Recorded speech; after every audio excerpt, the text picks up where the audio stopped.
If you're an aspiring project manager making decent money but nowhere near six figures yet, there's a good chance you're not underpaid because you're missing skills. You're underpaid because of behaviors that you've normalized. And the longer you keep them, the longer six figures stays someday in the future instead of right now.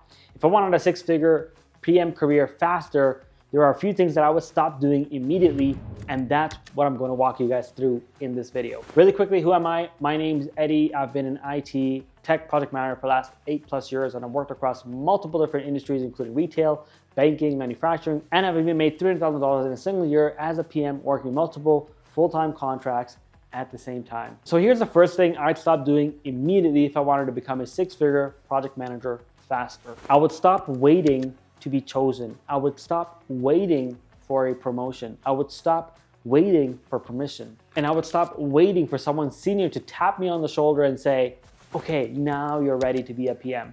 The waiting mindset can feel responsible. It can feel patient. It can feel like the right thing to do. And it can feel like you're being mature, but it actually kills momentum. Most project managers don't realize this early enough. No one is managing your career, not your manager, not HR, not leadership. So if you're good at your current role, the system actually has an incentive to keep you exactly where you are right now. In other words, no one is going to come to you and hand you a six-figure PM role just because you're good at what you do right now. This is where people get stuck. They tell themselves things like, I'll step up when I'm promoted, or if I just keep working hard enough, they'll notice and give me a raise or give me a chance. That sounds humble, but in practice, it's actually just hesitation dressed up as professionalism. Senior PMs don't become senior because someone told them that they're ready. They become senior because they started behaving like seniors before they actually became comfortable. So let me be clear about what this does mean and what it does not mean. This does not mean that you're being arrogant. It does not mean you're ignoring authority. It does not mean that you start demanding others. It means that you stop reporting problems and start proposing decisions. It means you stop waiting for direction and you start creating direction and structure. It means you speak in terms of outcomes, not in just tasks. You treat the work like it belongs to you, like you're the owner. That's how perception changes. And I've seen this again and again in IT and tech environments. Two PMs, same experience, same tools, same meetings. One waits for instruction, the other takes responsibility and accountability. The one who takes responsibility and owns it starts getting pulled into the bigger rooms, not because they were louder or because they demanded it, but simply because leadership could feel that they were now taking ownership. So here's the big reframe that matters for you. Careers don't accelerate when someone gives you permission. They accelerate when your behavior makes that permission that you're looking for unnecessary.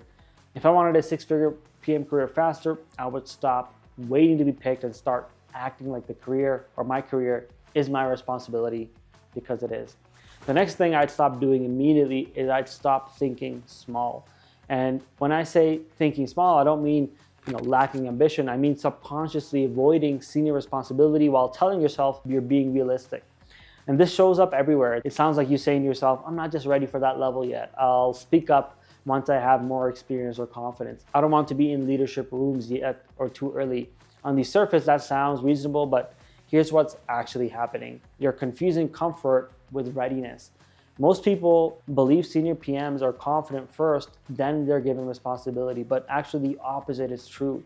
They take on responsibility before they feel ready, and confidence comes after repetition, after being in that role for a while. No one grows into seniority by staying in their comfort zone. Here's the uncomfortable truth that you need to hear. If leadership conversations intimidate you, if exec-facing meetings make you nervous, if decision-making feels heavy to you, that doesn't mean you're unqualified. It just means you're exactly where growth is about to happen. A lot of PMs stay capped because they play defense. They focus on not making mistakes, on not overstepping their boundaries, on not looking inexperienced. But playing defense never gets you noticed for bigger roles. Senior PMs are not flawless. They're simply willing to make decisions with incomplete information, speak even when answers are not perfect, and be willing to work through things even when the things are ambiguous. That willingness is what will separate your trajectory. And another mistake that I see constantly is thinking in roles instead of paths. People say, oh, I'm a coordinator, I'm a junior PM, I'm not a senior yet. Those labels are useful for HR, but they are terrible for your career growth. High earning PMs don't think in titles, they think in direction. They ask, where am I trying to go? What responsibilities exist at that level? How can I start carrying pieces of that responsibility right now? That mindset alone will help accelerate your growth 5 to 10 times faster. Let me put this very plainly. Senior level responsibility is learned inside the role, not before it. If you wait until you're ready, you'll always be behind the person who stepped into that discomfort earlier than you. That doesn't mean they're being reckless, it just means they're being intentional. Here's what that thinking bigger looks like in practice. It's volunteering to lead discussions, not just attend them. It's taking ownership of outcomes, not just deliverables. It's framing updates around impact and risk and decisions, and it's putting yourself in rooms where you're slightly underqualified. Again, that's not arrogance, that's just how you actually grow into more senior level roles. If I wanted a 6-figure PM career faster, I would intentionally leave my comfort zone and start expanding my responsibilities. Careers don't grow when you stay where you're comfortable. They grow when you consistently step out of your comfort zone. The next thing I'd do if I wanted a 6-figure PM career faster is I would stop thinking like a full-time employee. Not because full-time employment is bad or that full-time stability is wrong in and of itself, but because it actually caps your income and confines you to the system. And it's actually interesting, most PMs never consciously choose the employee path. They just kind of like drift into it because that's the only path that they know. They assume this is how careers work. I'll get raises over time. I'll be rewarded if I do good work. And for a while, that's true, but here's the reality most people avoid looking at. As a full-time employee, your income is controlled by one company, one budget, one manager, and one internal process or policy. So no matter how good you are at negotiating your salary, you're negotiating inside a very small contained box. And that box exists to protect the company, not to maximize your upside. This is why so many capable PMs get stuck in the same range for years. What changes when you stop seeing yourself as only an employee and start seeing yourself as a professional service in the marketplace. That mindset shift matters way more than people actually realize. Once you start thinking this way, different options start to open up for you. This is where contracting or working under your own corporation enters the picture. And all of this is simply how you reposition yourself in the marketplace.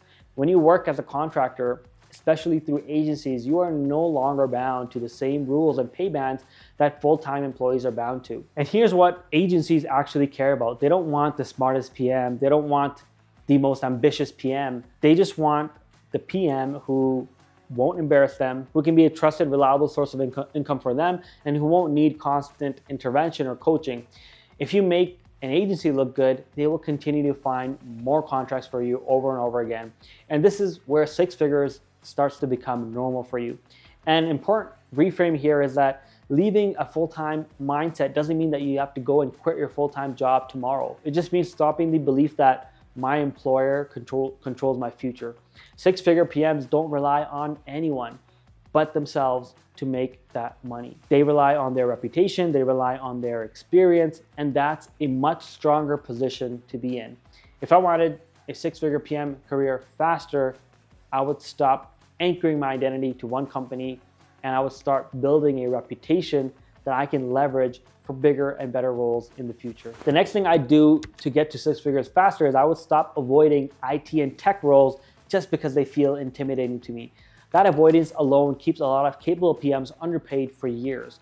A lot of people tell themselves things like, I'm not technical enough. I don't come from IT. That feels like a whole different world to me. And when you do this, you are simply choosing short-term comfort over long-term leverage. IT and tech projects is where you need to be, period. They pay more on average, and they have way more remote work opportunities, and they have a lot of contract opportunities that pay high 6-figure salaries. This doesn't mean that IT PMs are better. It just means that the marketplace values IT and PM roles differently, and we need to take advantage of that. And here's something important to understand. You do not need to be a technical expert to be an effective IT project manager. You just need to understand the language enough to keep conversations in a meeting going, and you need to be able to communicate clearly between the technical and non-technical teams. In other words, you just need to be able to translate the technical speak into business language that everyone can relate to, and that's project management. In my experience, once you have strong fundamentals, IT projects are often cleaner and easier to manage than other types of projects like construction projects. Another big factor that I touched on earlier is remote work, and IT and tech teams are usually scattered around different geographical locations because all the work can be done with just a laptop. So if your goal includes higher income and also flexibility to work remotely, IT is where it's at. I've seen PMs stay stuck, not because they couldn't handle IT work, but because they were waiting until they felt technical enough or felt confident enough to handle IT projects. But confidence in this space comes after exposure, not before. So here's like the reframe that I want you to consider for yourself.